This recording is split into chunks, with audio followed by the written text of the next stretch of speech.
예레미야서 3장 말씀입니다.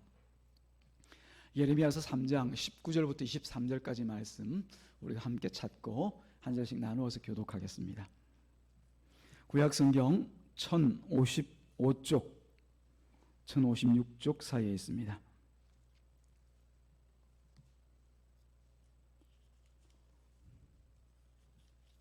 예레미야서 3장 19절부터 23절까지 말씀, 다 찾으신 줄 알고요. 아직까지 못 찾으신 분들은 자막을 함께 참조하시면서 한 절씩 나누어서 교독합니다. 19절입니다.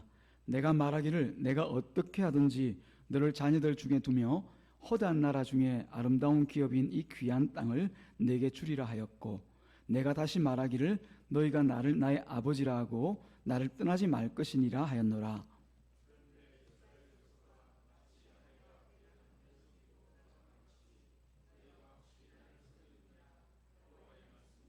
소리가 헐벗은 산 위에서 들리니 곧 이스라엘 자손이 애곡하며 간구하는 것이라. 그들이 그들의 귀를 굽게 하며 자기 하나님 여호와를 잊어버렸음이로다.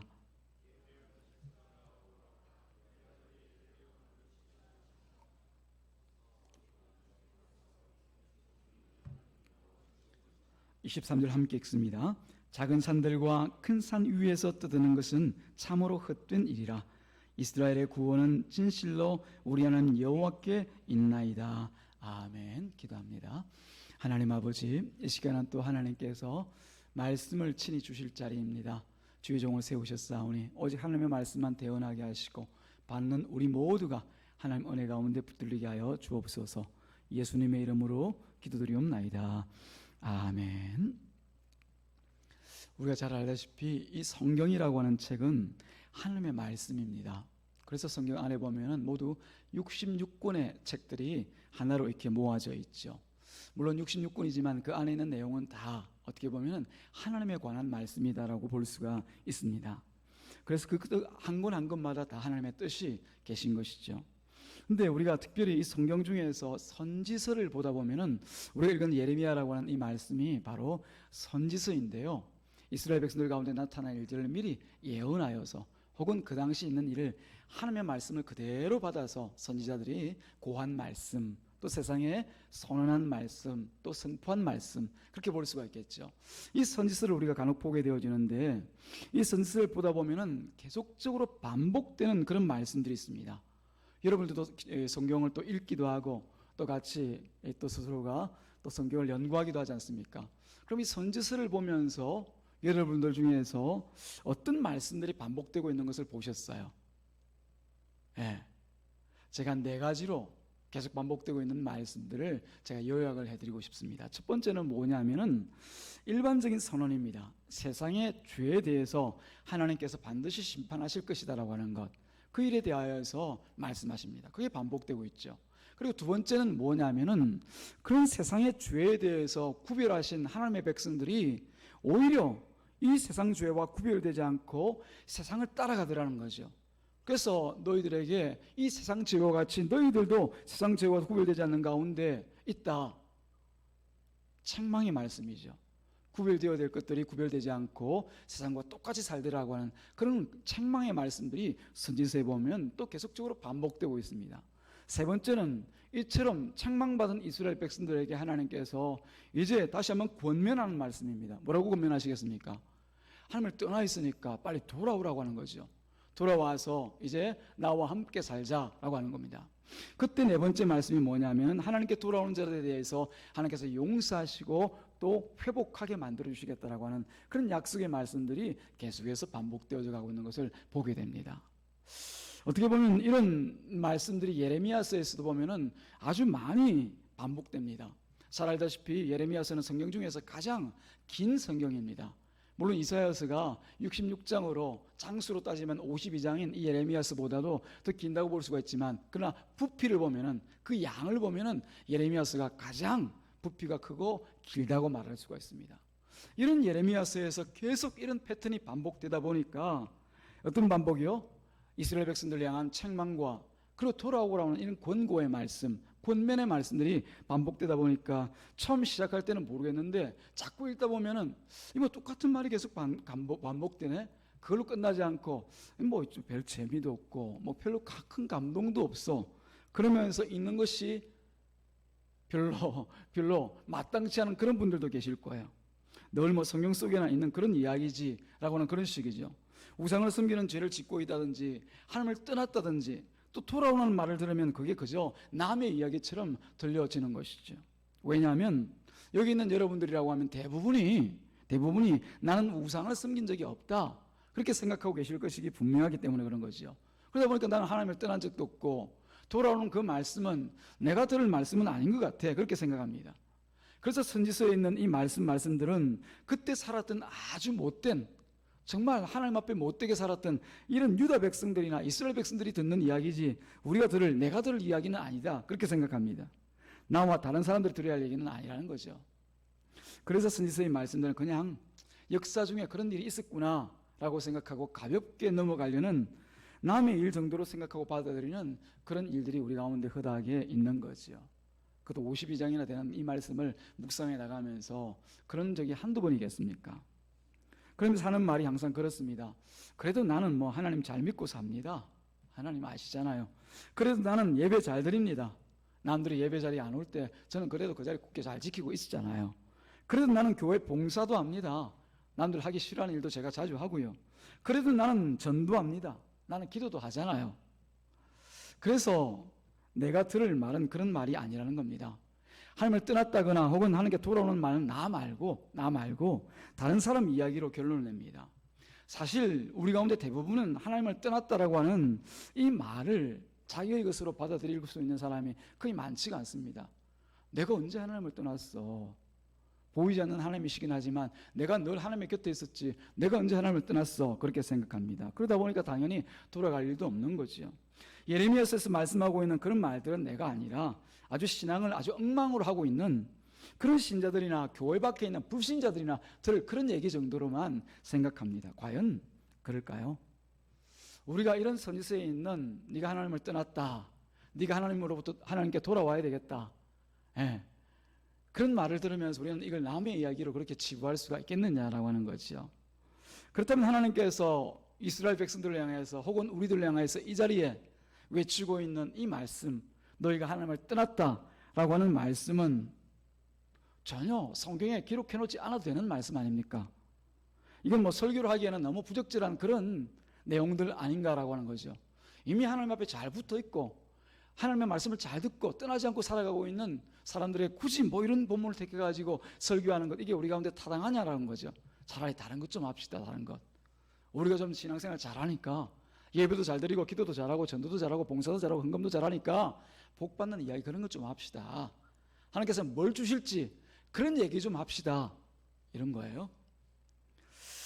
그렇다면 하나님께서 이스라엘 백성들을 향하여서 그리고 이 자리에서 우리를 향해서 하나님을 떠난 자라고 말씀하시는 그 일이 두 사람 중에 한 사람은 둘 중에 하나는 거짓말하고 있는 거죠. 하나님께서 우리가 전혀 하지도 않은 하나님을 떠난 일을 가지고 너희들이 하나님을 떠났다 그렇게 얘기하시는 건지 아니면 우리가 잘못 이해를 하고 있는지 들어볼 수 있기를 바랍니다. 그래서 과연 이 이스라엘 백성들은 어떤 사람들인지를 한번 살펴보기를 바랍니다. 19절 말씀에서 보니까 하나님은 이스라엘 백성에 자기가 아버지라고 얘기하십니다. 나 너희 아버지야 그렇게 말씀하십니다. 물론 이 자리에 계신 분들 가운데서는 아버지에 대한 그런 좋지 않은 그런 기억이 계신 분들도 있겠지만은 여기서 말하고 있는 아버지는 아주 좋은 아버지입니다. 세상에서 보는 자기에게도 분명한 아버지상이 없어서 자녀들이나 가정에 제대로 된 아버지 역할을 못했던 그런 아버지가 아니라 바로 최고로 좋은 아버지, 가장 이상적인 그 아버지를 얘기하고 있습니다. 또 20절 말씀에서 보니까 자신을 뭐라고 얘기합니까? 남편이다 얘기합니다. 난 너희들의 남편이다 그렇게 말씀하십니다. 물론 남편에 대해서도 선입견이 안 좋은 분들도 계시겠죠. 그러나 지금 성경이 말하고 있는 이 하나님 남편은 완벽한 남편을 얘기하고 있어요. 하나님께서 자신을 아버지라고 말씀하시면 그 이유가 있어야 되지 않겠습니까? 무조건 다짜고짜 나 너의 아버지야. 그럼 누가 인정하겠습니까? 근데 그럴 만한 이유가 있더라는 거죠.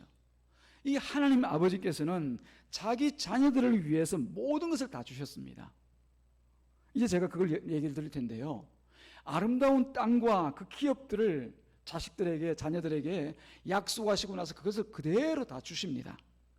우리가 잘 아는 것처럼 하나님의 백성이 가나안 땅을 기업으로 받습니다. 근데 기업으로 받기 그 전에 이 이스라엘 백성들이 어떻게 살았는지를 여러분들이 한번 생각해 볼 필요가 있습니다. 여기서 뭐 비포, 애프터 있지 않습니까? 그 전에 어떻게 살았길래 이스라엘 백성을 향하여서 나는 이제 너희들의 아버지다, 이것들을 해주지 않았냐, 그렇게 말씀하시는가? 이전의 삶을 한번 돌아볼 필요가 있는 거지요. 하나님께서 이스라엘 백성들이 어떻게 사는 모습을 보셨습니까? 바로 우리가 잘 아는 출애굽기에 기록된 것과 같이 애굽의 종으로 살았습니다. 애굽의 종. 애굽은 흔히 세상을 상징하는 상징입니다. 세상이죠. 그 세상에서 이스라엘 백성들은 노예, 종으로 살았습니다. 이 종이라고 하는 것이 세상을 살 때 세상이 종이 되어 살아가는 이 이스라엘 백성들이 그야말로 고생하면서 살아갑니다. 우리가 세상에 사는 말로 허리가 휘도록 삽니다. 그러나 세상은 어떻습니까? 절대 자기 종을 놓아주는 법이 없죠. 웬만큼 일하면 좀 쉬어라, 이제 됐다, 좀 누려라, 그렇게 말하는 법이 없습니다. 더 열심히, 더 부지런히 살라고 채찍질을 합니다. 마침내 등이 굽어지고 이제는 팔다리에 힘이 빠지면 이제는 필요 없다고 아웃시켜버립니다. 내다버리는 거죠. 그래서 제가 세상이 뭐냐고 물어보신다라고 하면은 저는 성경에 있는 말씀으로 이렇게 대답할 수 있을 것 같아요. 죽음과 지옥으로는 길이다.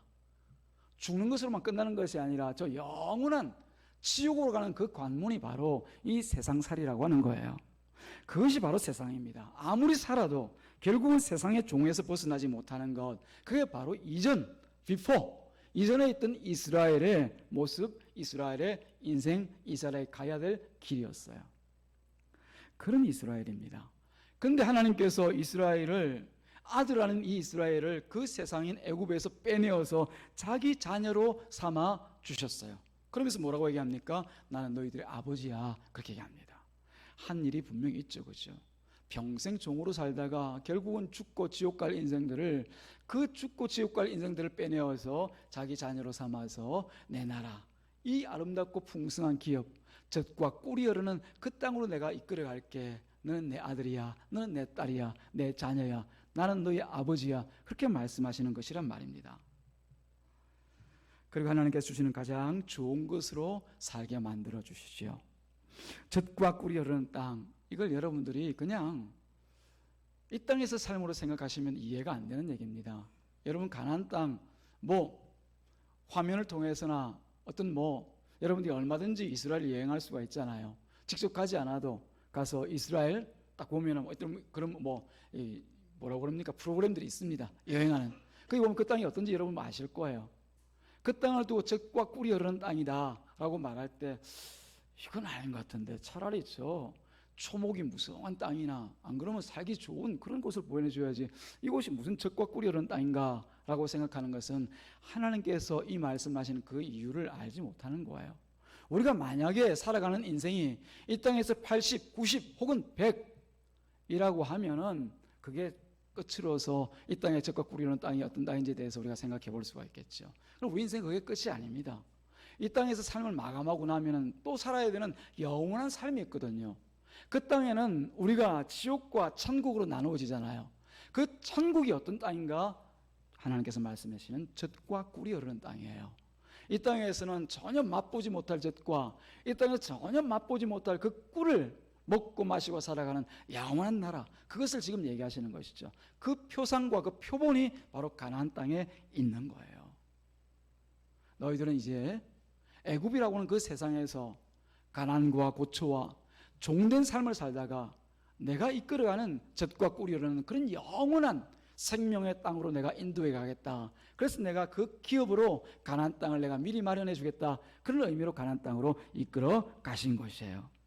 과연 19절에서 말씀하신 아름다운 기업과 그리고 귀한 땅이 그곳에서 이스라엘 백성들을 살게 하셨습니다. 그뿐입니까? 하나님은 좋은 남편입니다. 많은 여자 중에서 오직 한 여자를 택해서 그 여자를 내 아내로 삼은 그런 좋은 남편 말입니다. 그래서 이 남편이 하는 일이 뭔가? 바로 그 아내를 보호하죠. 세상의 가진 위험과 폭력으로부터 보호합니다. 이 사람 내 아내야, 내 아내야, 건들지 마. 딱 보호를 하는 거죠. 그리고 나서 먹고 사는 걱정에서 벗어나게 만듭니다. 너 걱정하지 마라. 내가 나가서 벌어오는 것으로 다 먹여줄게. 너 걱정하지 말고 그냥 먹고만 살아. 내가 주는 거 다. 그게 남편입니다. 그리고 철마다 때마다 좋은 것으로 선물합니다.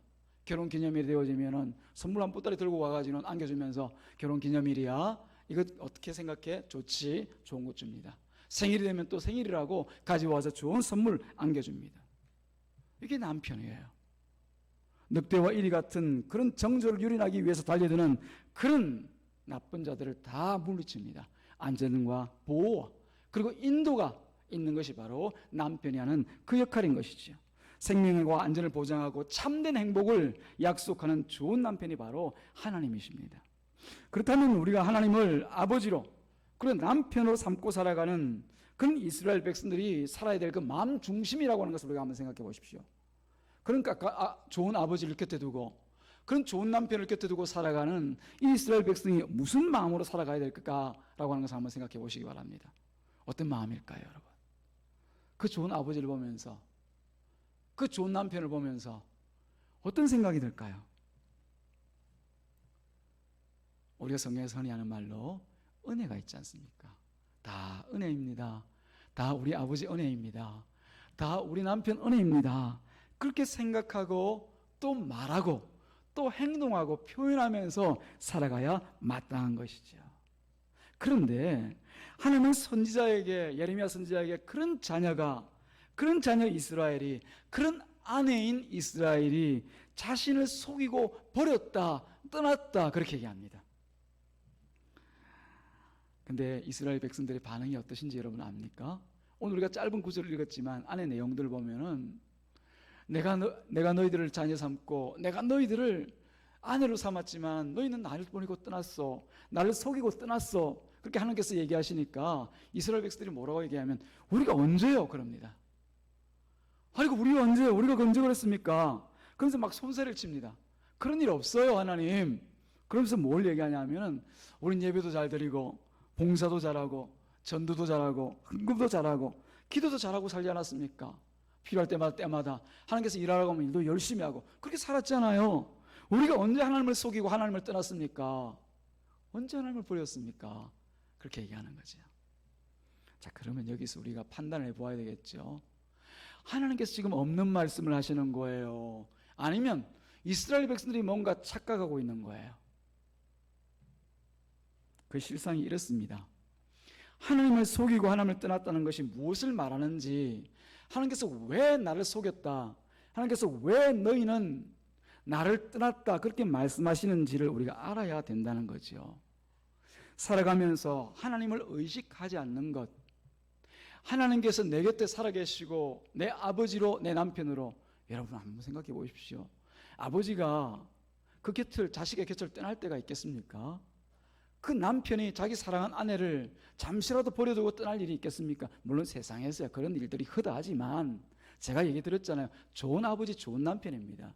결코 자기 자식을, 자기 아내를 버려두거나 혹은 방치해두고 떠나는 법이 없어요. 항상 같이 있는 거예요. 항상 같이 있는 거예요. 그런데 그런 남편을, 그런 아버지를 의식하지 않고 살아가는 거예요. 내 옆에 있는데도 불구하고 의식하지 않는다는 얘기는 뭡니까? 없는 것처럼 여기는 거예요. 옆에서 뻔히 계신데, 앞에 뻔히 계신데, 뒤에 뻔히 계신데 마치 없는 분처럼 여기면서 살아가는 거예요. 혹은 멀리 계신 분처럼. 아이고 뭐 내가 이거 이제 뭐 내한테 관심이나 있겠나? 관심이나 있겠나? 그런 거죠. 그래서 나타나는 반응들이 뭐냐면은 세상을 살면서 내가 열심히 해서 내가 열심히 일해서 먹고 사는 줄 압니다. 하나님께서 주신 것을 마치 자기가 일해서 먹고 사는 것처럼 생각하고 살아간단 말입니다. 그러면서 뭐라고 얘기합니까? 막 남에게 자랑합니다. 야, 내가 이랬더니 이런 것들이 내게 되었더라고. 막 자랑합니다. 자기 걸 자랑해야죠, 그죠? 남의 걸 가지고 자랑하면 안 됩니다. 근데 막 자랑을 해요. 또 어떤 사람들은 막 아까워합니다. 그게 자기 것처럼. 자기 거 아닌데도 불구하고 그걸 막 손에 쥐고는 자기 것처럼 아까워가지고 못 내놓고 안 돼. 남편이 와가지고 방금 그 선물을 주고 잠깐만 줘봐. 내가 더 좋은 것 주려고 받고 올 테니까 그 잠깐 줘봐. 안 돼, 이거 내 거야. 내 걸 왜 손 들려고 그래. 막 아까워요. 그러면서 한편으로는 그 남편이 그 아빠가 바로 옆에 있는데도 불구하고 막 남을 부러워합니다. 남을 부러워합니다. 에이, 저것도 안 주면서 저게 있어야 되는데 왜 내게는 없어? 막 부러워하는 거죠. 나는 왜 이것밖에 없어? 이것밖에 안 돼. 하나님께서 말씀하신 바와 같이 내가 너희 아버지라고 하시는 이 말씀은 너에게 있는 모든 것을 다 내가 준 것이라는 뜻입니다. 자식이요, 어린 자식이 자라가면서 자기 아버지로부터 받지 않는 것이 있겠습니까? 다 아버지로부터 받은 것이죠. 그래서 아버지를 떠났다는 말은 그런 아버지를 온전히 인정하지 않는 것을 말합니다. 뭘 하든지 내 능력이다 그럽니다. 내 힘이라 그럽니다. 내가 열심히 했다고 그럽니다. 그렇게 말하면서 아버지 얼굴을 뻔히 보고 있는, 그리고 마치 안 계신 것처럼 여기고 있는 그 아이가 하나님을 떠난 아이예요. 다른 건 아닙니다. 예배 안 드려서 너희가 하나님 떠났다는 얘기 아닙니다. 봉사 안 했다고 하나님을 떠났다는 얘기 아니고요. 헌금이 좀 부족하다고 하나님을 떠났다는 얘기 아닙니다.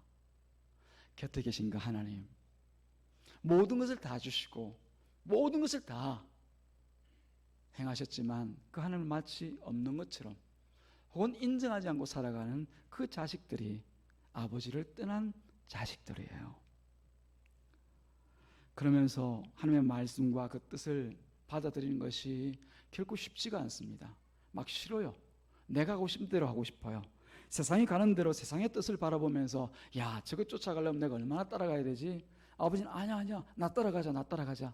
근데 불구하고 이 아이가 아유 손 뿌리쳐버리고 자기 갈 길 가버려요. 하나님의 뜻을 버리는 것을 얘기하지요. 하나님의 말씀을 염두에 두지 않는 것, 생각 가운데 두지 않는 것을 얘기하지요. 남편을 속였다는 것도 정말 비참한 일이 아닐 수가 없습니다. 마음에 다른 남편을 두고 살아가고 있다는 거죠. 하나님께서 너의 좋은 남편이 되었다. 이미 되었어요. 앞으로 되실 것이 아니라 벌써 되었어요. 남편을 뻔히 살아계신데도 불구하고 하나님을 남편으로 부르지 않고 다른 남편을 자꾸만 부르고 있어요. 마음에는 내 남편 아닌 다른 상대를 사랑하고 애모하고 또 바라고 그가 줄 것을 기대하면서 살아갑니다. 마치 남편이 있는데도 불구하고 남편이 없는 것처럼 행동합니다. 그러면서 그 남편 앞에서 뭐라고 합니까? 남편 한단 말이죠. 그러면서 속으로는 땀만 뿜고 있는 거죠. 내 남편은 따로 있어. 내가 좋아하는 건 따로 있어. 나를 보호해주고 나를 좋게 해주고 나를 만족시켜줄 건 다른 데 있단 말이야. 다른 데. 당신 아니야. 그 아내가 남편을 떠났다면 어디로 갔을까요? 남편을 속이고서 떠난 자리. 그 자리는 바로 다른 남편을 찾아간 거죠. 자기가 떠났던 그 세상을 향해서 그 세상에 자기의 만족을 두었던, 만족하였던 그런 일들을 다시 사모하고 쫓아 달려가는 것이죠. 그런 것들이 주로 우리 가운데는 돈이 될 가능성이 큽니다. 하나님은 뭐 돈도 내려주시는 법이 없고, 여러분 하나님께서 돈 주시지 않은 법이 있습니까? 다 하나님께 주셨다고 제가 말씀드렸죠, 그죠? 하나님께서 좋은 아버지, 좋은 남편을 다 주시는 거예요. 근데 손 내밀어서 하나님께 주시지 않으니까, 하나님께서 직접 와서 자 이게 월급 봉투야 주지 않으니까 하나님께서 안 주신 거 생각해요. 그걸 대신 주고 있는 세상을 향해서 그게 내 남편으로 생각해요. 이게 얼마나 하나님으로서는 억울한 일입니까? 자기가 다 주셨는데 다른 남편이 주는 줄 알고 그것만 쫓아가면서 좋아라 아양을 떨고 그 앞에서 꼬리를 치고 그 앞에서 모든 것을 다 줍니다. 자기 남편, 진짜 남편이 주신 것들을, 좋은 것들을 다 구별해가지고는 이건 다른 남편 줘야지 다 바치는 거죠. 뭘 드립니까? 내게 주어진 그 시간, 내게 주어진 그 달란트, 내게 주어진 재능이죠. 내게 주어진 돈, 내게 주어진 또 하나님 주신 사명들을 세상에 다 팔아먹고 결국 남편에게는 빈 깡통이 되어서 남편의 이름만 부르고 있는 거죠. 여러분에게는 혹시 하나님 말고 다른 것을 사모하고 따르고자 하는 것은 없는지요? 여러분들은 혹시 이 좋은 아버지가 되시고 이 좋은 남편이 되신 하나님이 아니라 다른 것이 있어야 만족하겠다, 그래서 다른 아빠를, 그래서 다른 남편을 쫓아다니면서 혹은 이미 가버린 그런 사람은 없는가 말입니다. 어떻게 보면 우리도 이 이스라엘 백성들이 특별하다고 볼 수가 없는 것이 우리도 늘 세상에서 그런 모양으로 살아가고 있는 것은 아닌가라고 하는 거죠. 아버지를 버리고 떠난 그 자식과 같이 또 그 신실한 남편을 속이고 떠난 아내와 결코 다르지 않은가라고 하는 것을 우리가 생각해 보아야 됩니다. 곁에 계신 내 남편, 곁에 있는 내 아버지를 마치 없는 것처럼, 아닌 것처럼 눈에 보이는 것만 좋아라, 눈에 보이는 것만 내 손에 쥐려고 그렇게 붙들고 살아가고자 몸부림치면서 허리가 휘도록 뼈골이 상접하도록 그렇게 땀을 뻘뻘 흘려가면서 세상에 충성하고 내 시간과 물질과 내 재능들을 다 쏟아붓고 살아가고 있는 것은 아닌가라는 것이죠. 그런 이스라엘의 결과가 어땠는지 우리는 너무나 잘 알고 있습니다. 우리가 알기 전에 하나님께서도 21절 말씀에서 정확하게 말씀을 하고 계셔요. 21절 같이 한번 읽어보시겠습니까? 21절 시작.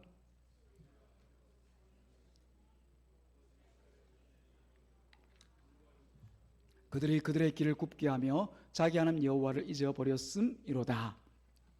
자기 하나님 여호와를, 남편 되신 하나님을, 아버지 되신 그 하나님을 잊어버리고 살아가니까 이런 결과가 나타나더라는 거죠.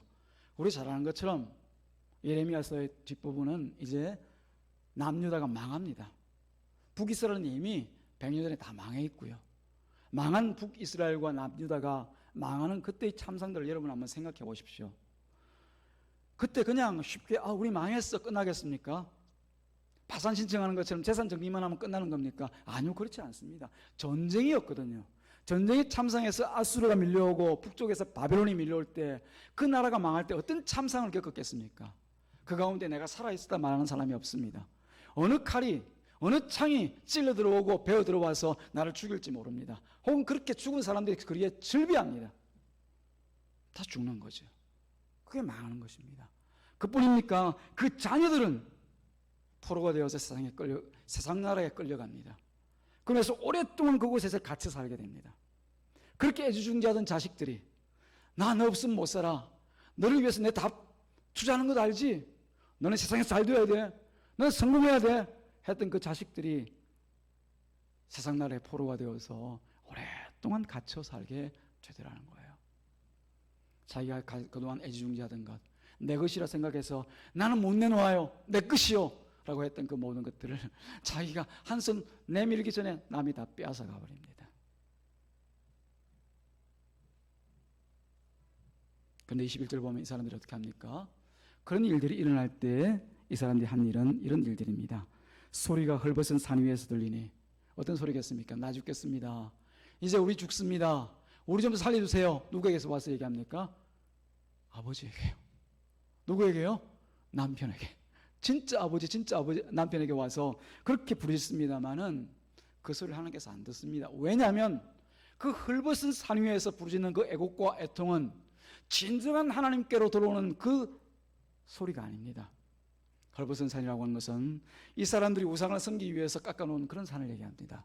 잘 정비해놓고 잘 제단을 만들어 놓고 그 산에서 올라가서 온갖 것들 다 갖다 바치면서 우상들을 예배하던, 우상들을 섬기던 바로 그 자리가 헐벗은 산이에요.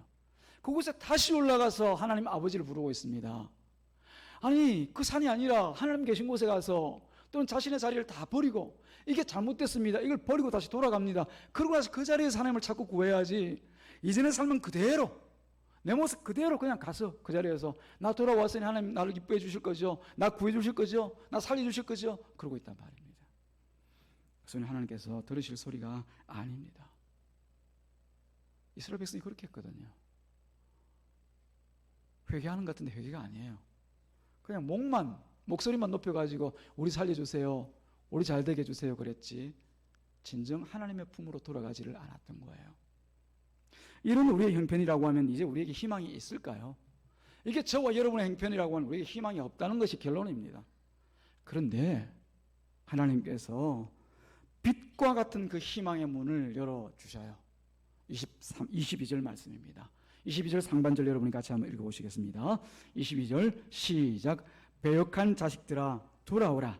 내가 너희의 배역함을 고치리라 하시니라. 이 말씀은 짧은 구절의 말씀이지만 이게 바로 복음의 요지입니다. 여러분들 이 말씀을 귀에 못이 박히도록 새겨 들으셔야 될 줄 압니다.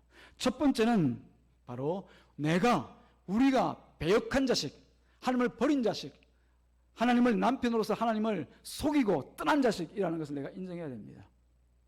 하나님을 배신하고 그 앞에서 네 안전이라고 내가 그 하나님 앞에서 떠납니까? 그 떠난 자라는 것을 내가 먼저 인정을 해야 되죠. 그걸 인정하지 못하면 아무리 통곡하고 애통하며 하나님, 예수님 불러도요, 그 자리에 하나님 안 계신다니까요. 하나님 우리 마음속을 다 아시잖아요. 저게 왜 저렇게 부르짖는지. 그냥 우리는 애들이 허두름 있지 않습니까? 응해 하면 그게 우는 줄 알고 그냥 이렇게 합니다. 이뻐합니다. 안아줍니다. 하나님은 그러지 않습니다. 우리가 왜 우는지 왜 애통하는지 다 알고 계세요.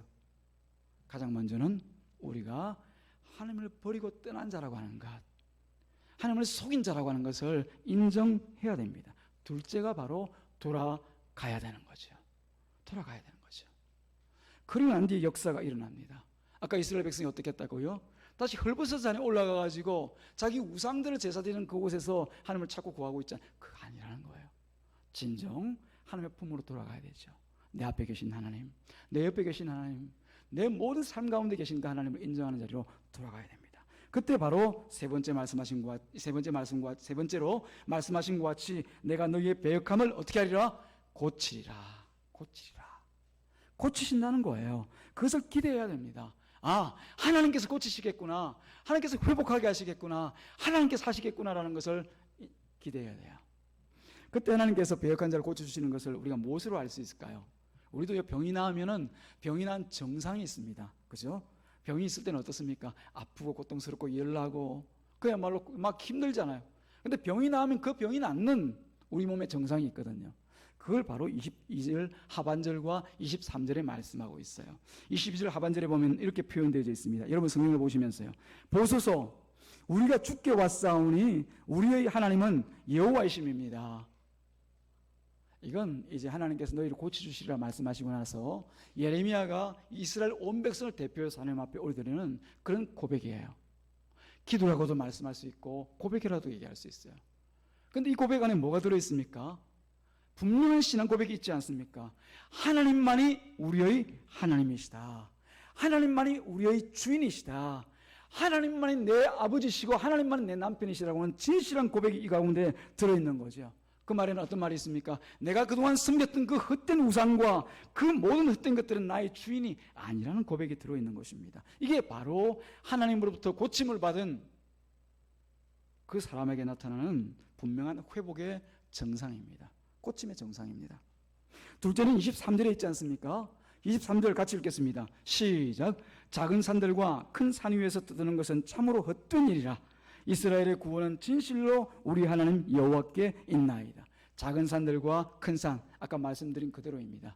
우상을 섬기기 위해서 기어 올라갔던, 그리고 그곳에서 온갖 것들을 다 펼쳐놓고 자신의 모든 것을 다 바치고 드렸던 그 우상을 섬기던 곳입니다. 그곳에서 이 사람들이 섬겼던 것, 떠들었던 것, 그것은 참으로 헛된 일이라는 것을 고백하는 거예요. 세상을 향해서, 우상을 향해서, 내가 바라고 원하는 것들을 향해서 드렸던 그 모든 것들이 다 헛되었습니다.